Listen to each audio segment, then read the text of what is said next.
Bienvenue dans Contes éternels, où chaque histoire vous transporte au cœur de légendes anciennes, de récits intemporels et de mondes enchanteurs. Ouvrez le livre et laissez-vous emporter. Il y a bien longtemps, les mers du Nord n'étaient que glace et brume. Le vent hurlait, mais rien ne vivait. C'était le royaume oublié de Njord, le dieu des océans. Un soir d'hiver éternel, Njord frappa la mer de son bâton sacré. Les profondeurs grondèrent, et des pics de pierre surgirent des flots, tranchant comme des crocs. Mais la déesse Skadi, furieuse de voir Njord briser l'équilibre, lança sur les îles de puissantes tempêtes. Les rochers tremblaient, mais restaient debout. Alors les deux divinités conclurent un pacte, les îles resteraient là, sauvages et fières, mais battues par les vents et baignées de lumière boréale. Depuis ce jour, les îles Lofoten s'élèvent, entre mer et ciel, comme un secret soufflé par les anciens dieux du Nord. Mystérieuse, indomptée, éternelle. Connaissez-vous cette légende? Likez si vous avez aimé, ainsi que partagez avec vos amis qui aiment les contes éternels. Pour récupérer son trône volé, Jason accepte l'impossible, trouver la toison d'or. À bord de l'Argo, il réunit les plus grands héros de Grèce. Le vent souffle, l'aventure commence.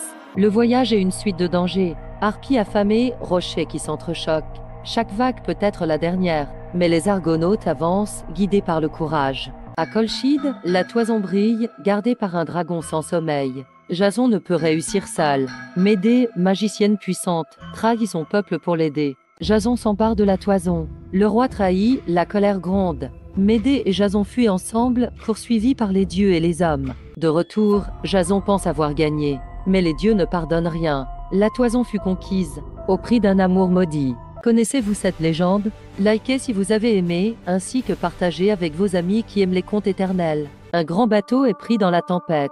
Les vagues le brisent. Les passagers nagent pour survivre. Parmi eux, un homme appelé Paul atteint la rive d'une île inconnue. Les habitants de l'île allument un feu pour réchauffer les naufragés. Mais une vipère mord Paul. Tout pense qu'il va mourir. Pourtant, il ne ressent rien. Il reste debout. Tout le monde est stupéfait. Le chef de l'île invite Paul chez lui. Son père est très malade. Paul prie pour lui, et l'homme est guéri. Alors, les habitants viennent un par un, et tous ceux qui sont malades guérissent aussi. Pendant 3 mois, Paul vit avec eux. Il parle, il aide, il console. L'île devient comme une amie. Elle n'est plus inconnue. Elle garde le souvenir de sa bonté. Le jour du départ arrive. Paul monte sur un nouveau bateau. Les habitants l'accompagnent jusqu'au rivage. L'île s'appelle Malte. Et depuis ce jour, elle garde dans son cœur le passage de Paul. Connaissez-vous cette légende? Likez si vous avez aimé, ainsi que partagez avec vos amis qui aiment les contes éternels. Sur l'île de Crète, le roi Minos règne avec puissance.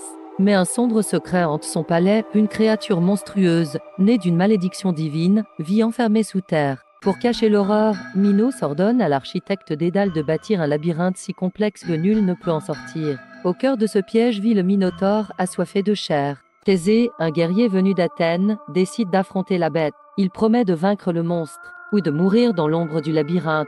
Avant d'entrer, la mystérieuse Ariane lui tend un simple fil, un espoir fragile, pour retrouver la sortie. Thésée s'enfonce dans les ténèbres, le cœur battant. Un cri, une lutte, puis le silence.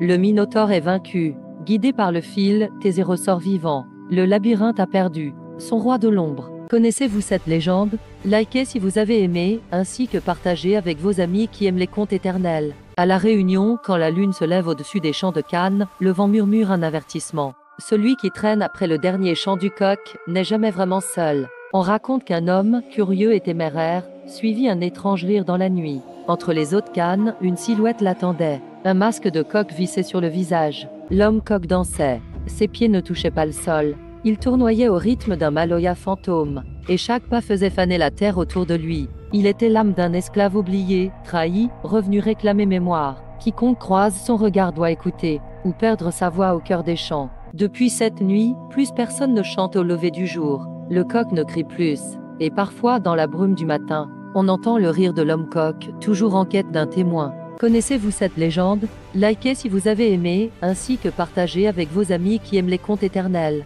3 jeunes femmes en voyage cherchent refuge avant la tombée de la nuit. Une auberge isolée apparaît dans le brouillard. Le tenancier, un boucher, les accueille en silence. La nuit passe, mais derrière les murs, le boucher dévoile son vrai visage. Dans la cave, un saloir dissimule l'ombre de son crime.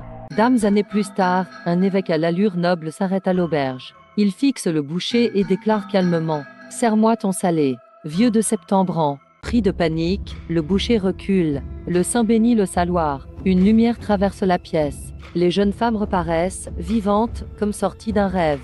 Depuis ce jour, Saint Nicolas est devenu le gardien des voyageurs et la justice des innocents oubliés. Connaissez-vous cette légende? Likez si vous avez aimé, ainsi que partagez avec vos amis qui aiment les contes éternels. Chaque veille de Noël, quand la neige se fait silence, un claquement de sabots fend les nuages. Le Père Noël s'élève dans le ciel, guidé par ses fidèles reines. Il s'appelle Dasher, Danse, Prancé, Wiesen, Comet, Cupide, Donné et Blitzen. Chacun avec sa force, son éclat, son rôle dans la grande traversée. Mais quand les cieux se couvrent, c'est Rudolph, au nez rouge incandescent, qui ouvre la voie. Sa lumière perce le brouillard comme un phare dans l'hiver. Il file au-dessus des villes endormies, glissant d'un toit à l'autre. Le traîneau laisse une traînée d'étoiles dans son sillage. Une mission, une nuit, sans faille. Et quand le jour se lève, plus rien. Le ciel est vide, mais dans l'air flotte encore un parfum de magie, et la trace dorée d'un rêve passé. Connaissez-vous cette légende? Likez si vous avez aimé, ainsi que partagez avec vos amis qui aiment les contes éternels. Merci d'avoir voyagé avec nous à travers ces contes éternels. N'oubliez pas de vous abonner pour découvrir d'autres récits magiques et inspirants. À bientôt pour une nouvelle aventure.